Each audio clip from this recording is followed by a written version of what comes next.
Hello and welcome to this course on profit financial ratios. In this video, we are going to discuss about the return ratios.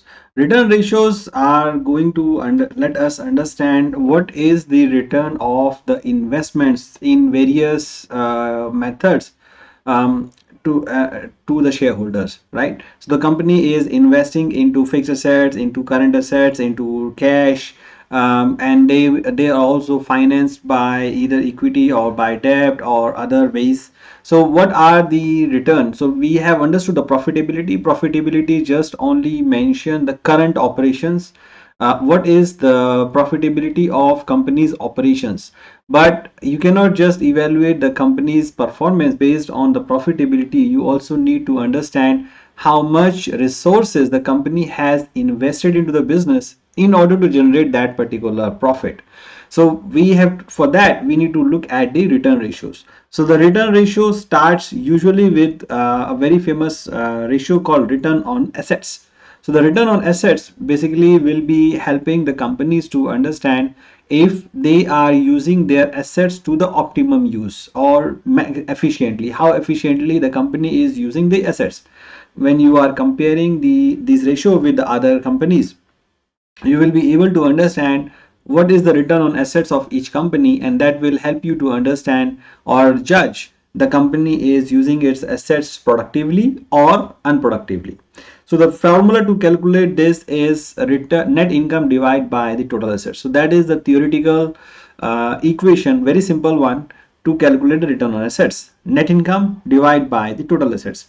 However, there are certain problems with the net income, which we are going to discuss in a bit. Just by we will be taking one more formula, which is calculated, which is called return on fixed assets. So there's a usually another term called return on fixed assets, because assets in total assets or assets includes fixed assets that the company is using in the business, means their plant and machinery, their office building, their cars, and their other productive things. Plus, it's also include the inventory, debtors, cash, deposits, and other things, and goodwill. But those current assets are also considered as, also called as non-productive assets. Means that they are not directly involved in generating the profits, generating the returns which the company is earning.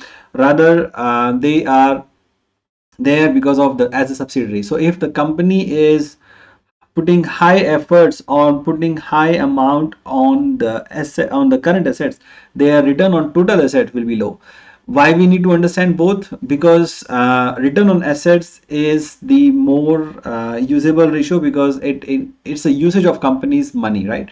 Whether you are putting in your fixed assets which are producing the returns, or you put it into a cash and put it into the bank, or leave it in the inventory, it doesn't matter. But because it doesn't matter, right, for the shareholders, because their money is being used, whether you are using it in production or whether you are using it as just only a dead asset. For them, they need to understand what is the total amount that they are getting on their total assets.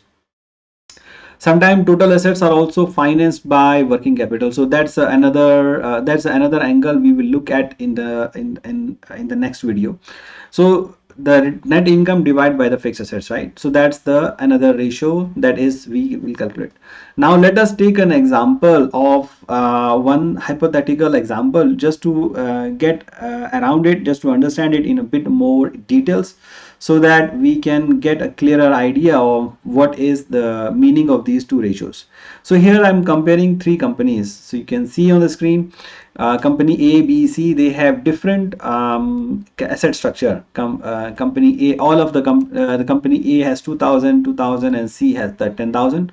The total assets are nearly the same. We can make it exactly the same as well, right? 10,000. So the total money that they are having is 10,000.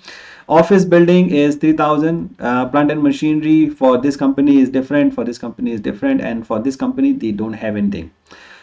I'm, for hypothetical purposes, I'm assuming the sales is the same, 7,000, 7,000, 7,000. The cost of sale for these two companies is same, because they are following pretty much similar structure.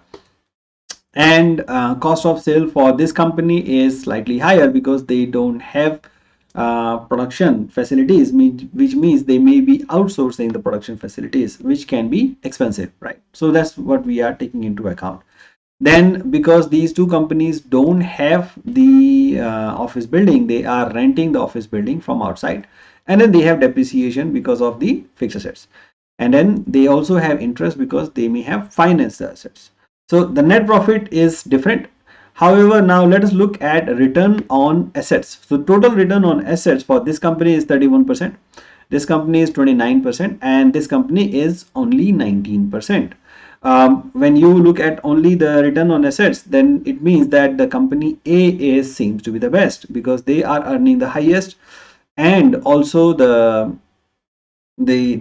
are earning the highest in terms of net profit compared to the total assets, right? Now let us look at another aspect of it as return on the EBITDA, EBITDA based return. So EBITDA means that you, because as we discussed in the previous just now, that total income may not be relevant for calculating the efficiency on returns on the assets. Interest factor and depreciation are not really a factor that you want to reduce, because whether you are financing the assets from your own money or from the loan money, the efficiency of usage should be the same. The depreciation is a non-cash item and also is a charge against the future provision, so that's also not a part of the return from the assets, right? So that should not be also considered. Now that, so what we need to use is the earning before interest, depreciation, and tax assets, tax and amortization. So we need to use EBITDA as a basis to calculate the returns on assets. So that's why we are calculating return on EBITDA, total net profit plus interest plus depreciation. We have not considered tax here, so we can ignore that. Then the here the gap between these two is still the same because they are following the similar structure. So the return on assets will be increased. So there is a difference from 31% to 35%. This difference can be slightly can be the difference of opinion between when you are comparing two different companies. So assume there's maybe another company who may be who may not have, who may have very old assets, means there is no depreciation for them, and they are financing 100% of their assets, means there is no interest for them. So if you compare only based on net profit, the return for that company will be 35%, but in case of this return on assets for this company, it will be 31%, because you but once you compare against the EBITDA, both companies will be at same 35%. So that's the reason why I am recommending to use EBITDA over the fixed assets as a measure of return on assets, comparing to rather than net profit, which is more on a theoretical aspect of the ratio. Then you have another aspect called return on fixed assets, right? So return on fixed assets, since both the companies have similar fixed assets, this company does not have fixed assets.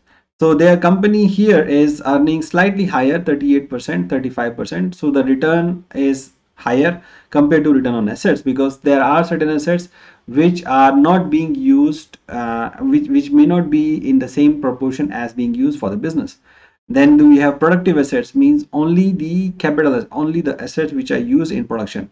Office building is for administrative purposes, so we have considered plant and machinery only as a productive asset. So this is again another dimension of dissecting and trying to understand the return on the assets and efficiency of the company to use their assets in production.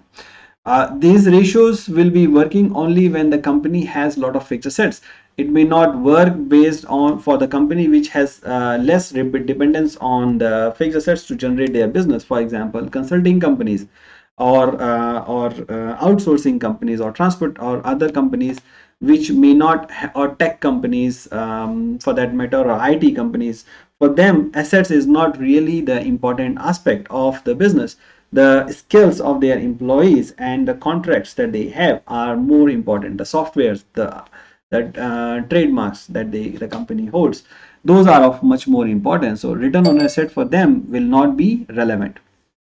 So this is the return on assets. So I hope you will be able to understand the difference with the problem and challenges between the return on assets, the three dimensions, why the net profit is not the right way. Instead, we should be using EBITDA, and also there may be different dimensions in return on assets. So we need to break it down, return on assets into return on fixed assets and return on productive assets. So that's the discussion. In the next video, we are going to discuss about the return on capital employed.